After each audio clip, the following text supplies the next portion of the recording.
Hi, everybody. Welcome to the Jimmy Dore Show. I'm here with the political vigilante, Graham Elwood's here joining us. Hi, Graham. Hello. Graham's got a big tour coming up June 20th through the 24th. Where are you going? Oh, Ron Placona and I are going to Nashville, Huntsville, Asheville, Louisville, and Atlanta. Go to GrahamElwood.com. All right. Everybody check that out. And we'll see you July 15th in Chicago and July 1st in Portland, Oregon for live Jimmy Dore shows.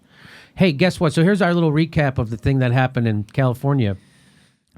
The bad news is that the Democrats lost their supermajority. Who knows if that's bad? Because they have one right now, and they haven't done dick to help people, which is why they lost their supermajority. So this is Dianne Feinstein. She won. She beat out Allison Hartson and everybody else. And it's these top two. So the way it works in California is there isn't a Democratic primary and a Republican primary. There's one primary, and then the top two vote getters get to face off in the fall. Now, that was supposed to end the party control of elections. It's not done that. It's actually been bad for progressives, and that's another story. But what happened was, so Kevin De Leon, he's in the state Senate, and he's going to go up against her now. So he was number 2. She is number 1. He is slightly better than her. It's still not a good choice. So what people are saying is that she's going to run, get elected, and since she's 85 going on 86, she's going to retire, and then the governor gets to appoint her successor, and then he'll just going to appoint him anyway. So it's a great system. It's a great system that we have in California. And this is the Democratic, again, this is the Democratic Party. They screwed over progressives. The chairman of the party is now a former pharmaceutical rep because they screwed over the progressive in that race we have super delegates at the state level, if you didn't know that, in California.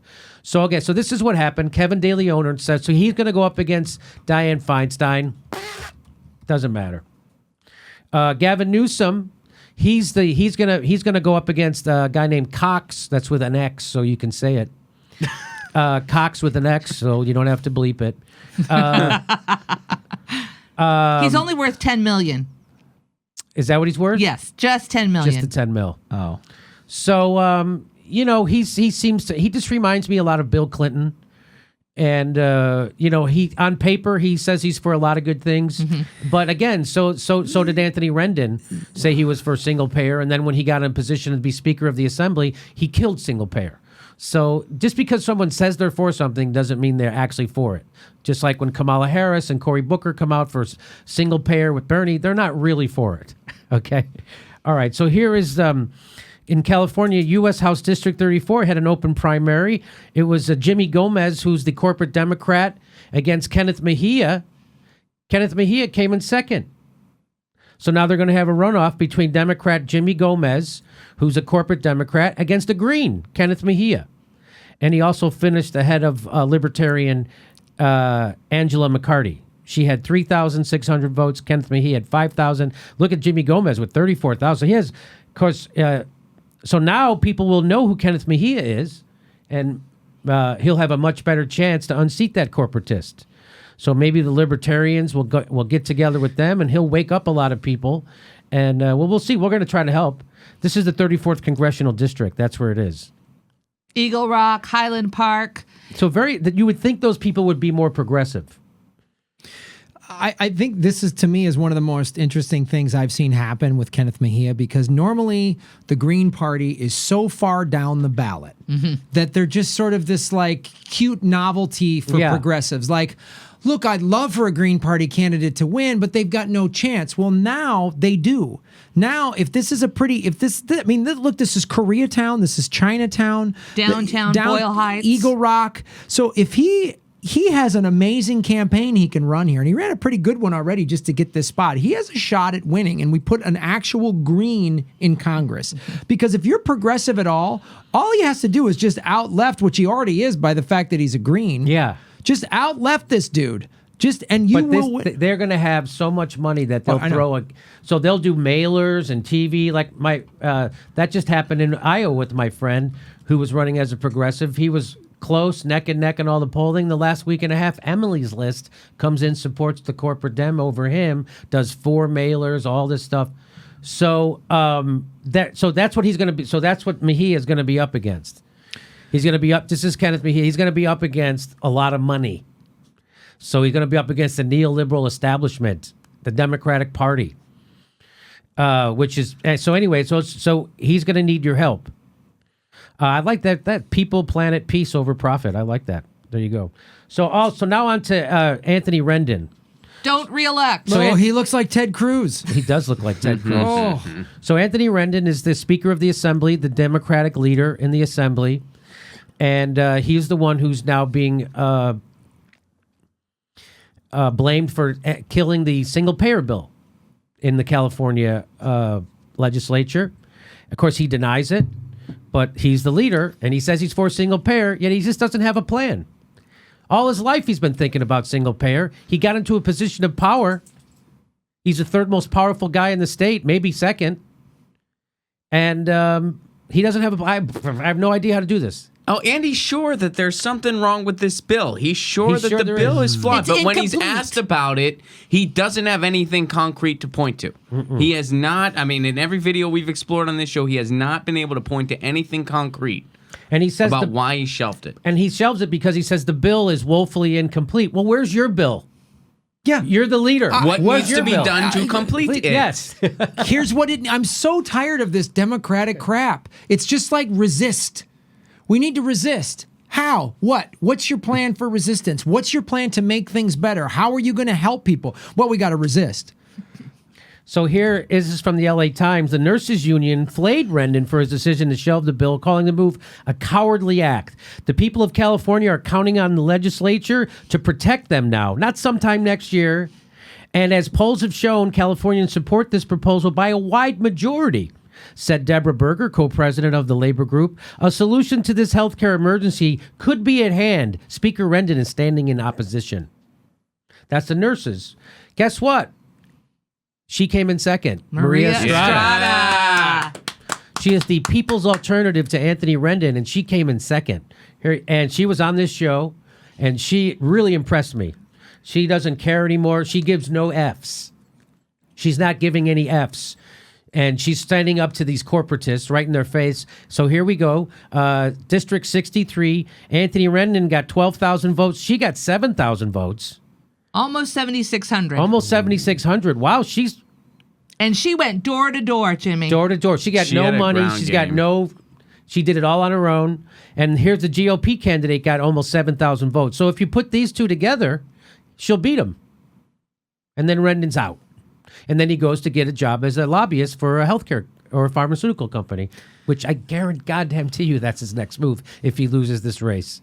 He'll become a lobbyist, or he'll go work for a bank.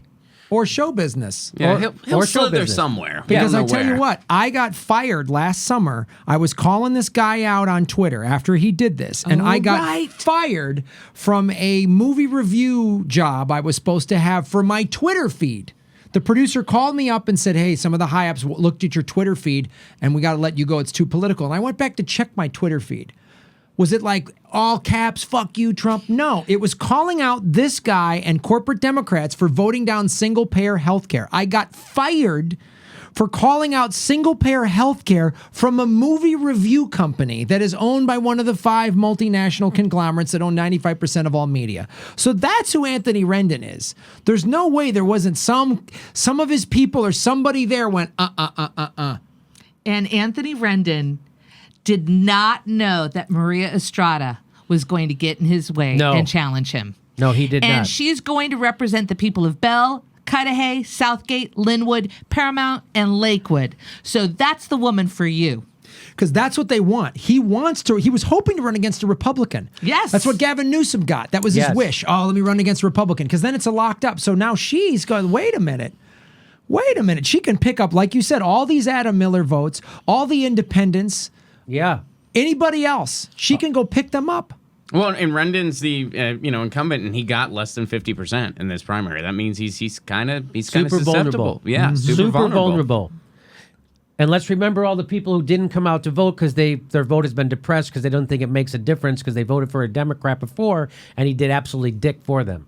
So now that she won, it will probably wake up a lot of people to, hey, we could go vote for her and actually make a difference.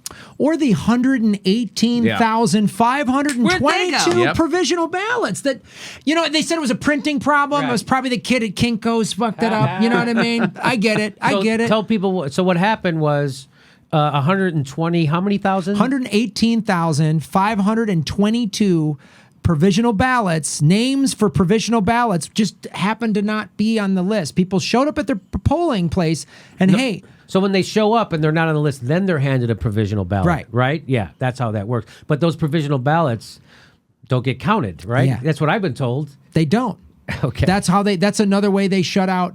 I knew people that voted by mail in the state of California with a provisional ballot in the 16 primary. And I know several people whose ballots got returned for insufficient postage, even though they had a forever stamp on it. So Nico House tweeted out some great news out of Cali. Mejia Estrada will be in the runoff against Anthony Rendon. After finishing second place, she's in position to unseat the California Dems Assembly Speaker. Yes, I say let's do it. Here is Mejia tweeting out, big thank you to everyone who supported the campaign of the people. We are grateful to all and look forward to the next stage of the campaign. We do too. We can't wait to help you. Mejia Estrada, the people's alternative to Anthony Rendon. So that's a bright spot. Two bright spots here in California, Anthony Rendon and Kenneth Mejia.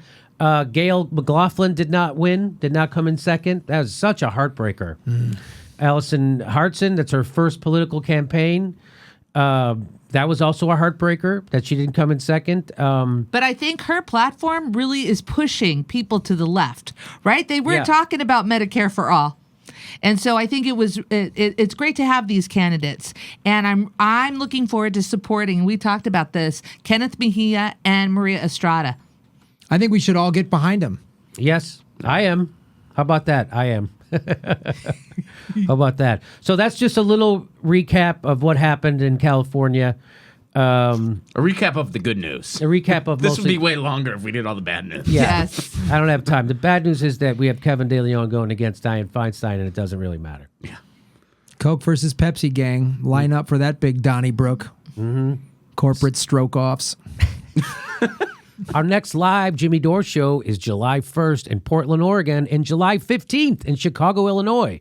We're doing a live show July 15th in Chicago, Illinois. Go to a link right there for all the tickets to all the live Jimmy Dore shows. Plus, if you can help become a premium member, we give you hours of bonus material every week. Become a patron or a premium member. And if you're on Steam It, we're steaming it right now. Plus, every Saturday, we do a live Super Solid Chat Saturday where it's a live stream and you can ask us questions and we'll answer them back. Every Saturday, 2 p.m. Pacific time. Thanks for your support.